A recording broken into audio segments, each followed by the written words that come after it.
জয় রাধে, জয় নিতাই চৈতন্য।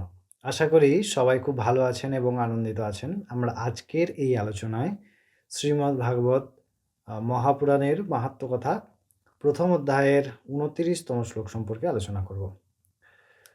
২৯তম শ্লোকে নারদ মুনি বলছেন ঋষিগণকে, অর্থাৎ সনকাদি ঋষিগণকে, যে তিনি পৃথিবীর যে তীর্থক্ষেত্র সেই স্থানে ভ্রমণ করছেন, কিন্তু তিনি কোনো কারণবশত শান্তি পাচ্ছেন না। অর্থাৎ এই যে শ্রীমদ্ ভাগবতের কথা, ইহা আমাদের যে পরম তৃপ্তি বিধান করার যোগ্যতা, তাহা তিনি প্রমাণ দিয়ে বলছেন যে আমি এত প্রকার শ্রেষ্ঠ তীর্থস্থানে ঘুরছি, ভ্রমণ করছি, কিন্তু আমার যে লাভটি হওয়ার কথা অর্থাৎ আন্তরিক তৃপ্তি, তা হচ্ছে না। আমরা এই শ্লোকে বিস্তারিত জানব। ২৯তম শ্লোকটি প্রথমে আমরা দেখি নারদ মুনি কি বলছেন। নারদ মুনি বলছেন এই শ্লোকে যে হরিক্ষেত্রম কুরুক্ষেত্রম শ্রীরঙ্গম সেতুবন্ধনম এবমাদিষু তীর্থেষু ভ্রম্যমান ইতস্ততঃ।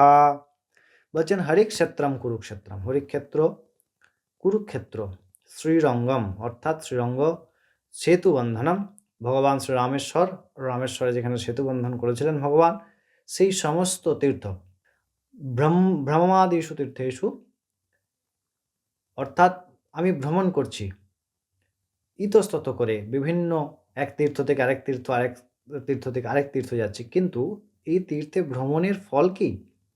আমাদের হৃদয়ের পাপ রাশি নষ্ট হওয়া মানে আমাদের হৃদয়ে আনন্দ হওয়া, কিন্তু হচ্ছে না কেন? তা বলে কি এই তীর্থের মাহাত্ম্য কম? না, এখানে দুইটি খুব গুরুত্বপূর্ণ বিষয় আছে। সেই দুটো গুরুত্বপূর্ণ বিষয় কি কি?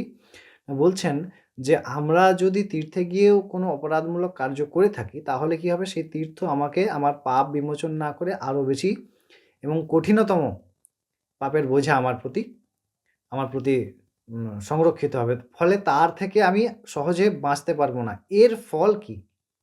এবং এই যত সব তীর্থে ভ্রমণ করছি, এর ফলে আমার তো শান্তি হচ্ছে না।